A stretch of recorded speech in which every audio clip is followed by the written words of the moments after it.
Good morning, little angels. I hope you're all staying safe and well at home and not getting too bored with lockdown. This week is a very special week. This week is the anniversary for Remembrance Day on the 11th of the 11th. So today we're going to be looking at making some poppies.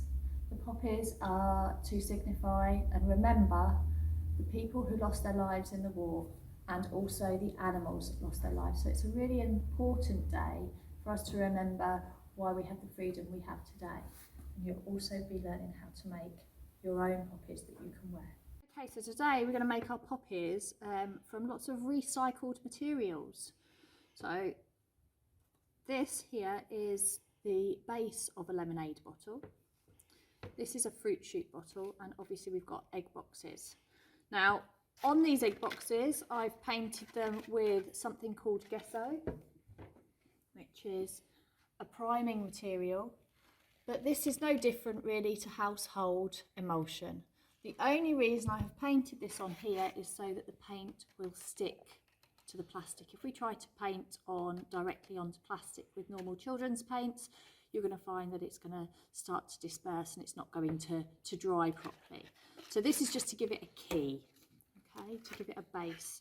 Now I've cut the egg boxes out and I'm going to cut four equal sections for the petals. Okay, so you'll notice I'm working opposite to opposite. I'm sure your parents and carers will be more than capable to help you with this as well, if you find it a little bit tricky. So once I've got the four petals, I'm just then going to curve the edges off so that we end up with something like this. So on these small poppies, I'm actually going to paint these ones, not the traditional red, but I'm going to paint them purple. Purple is the colour to remember the animals that died in the war. So there were lots of animals, especially horses, and you may have heard of the story of Jimmy the donkey. If you go to Central Park, you will find a plaque for Jimmy the donkey, and lots of children locally celebrate every year the work that Jimmy the donkey did to help those on the front line. Okay, so I'm going to leave that one to dry. I'm obviously going to show you how to make this with the white one because we're waiting for this one to dry. But when you have painted it and your poppy is all dry, you are then going to take a lolly stick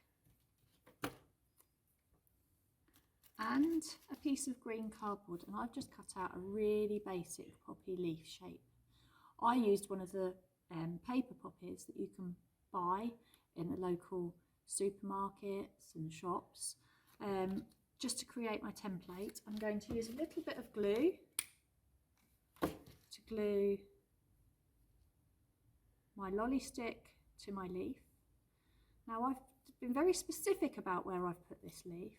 I've done this at what would be 11 o'clock because Remembrance is the 11th day of the 11th month of the 11th hour. Once I've done that, I can then place another dollop of glue and stick my poppy in the centre. And obviously with this particular poppy, it needs a black centre adding. So we have our red and purple poppy. Okay, so today you can make your own poppy pin badges. What you will need is some thread, a needle, some black buttons and some circular pieces of red fabric. So to create this, I cut around a side plate, so it doesn't have to be too big, maybe I'm guessing about 20 centimetres. You're then going to take a needle and some thread. Okay, I'm going to try and thread the needle. Oh, first time, perfect. I'm going to tie both my ends together, so I've got a nice thick bit of thread that's going to be nice and strong. Now this you may need parents and carers to help you with, because obviously the needles are very, very sharp, so be very, very careful. And I'm going to do little stitches all the way around the edge of my circle. It's going to take a little while. In, out, until we've got to a stage where we get to the end. Now you'll notice on this one I've started pulling the threads really tightly together so they all bunch up in the centre. Nearly there.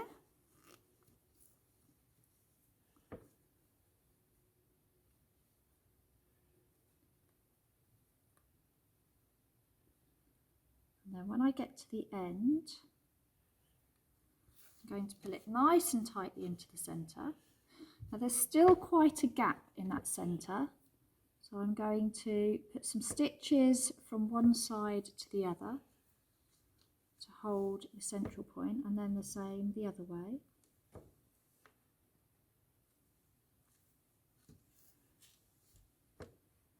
So what you've created here so far is something they call a Suffolk puff.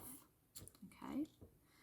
Once I've put a few stitches in, I can then sew a button into the centre, which will just cover the raw edges, and I'm going to sew my button onto my poppy.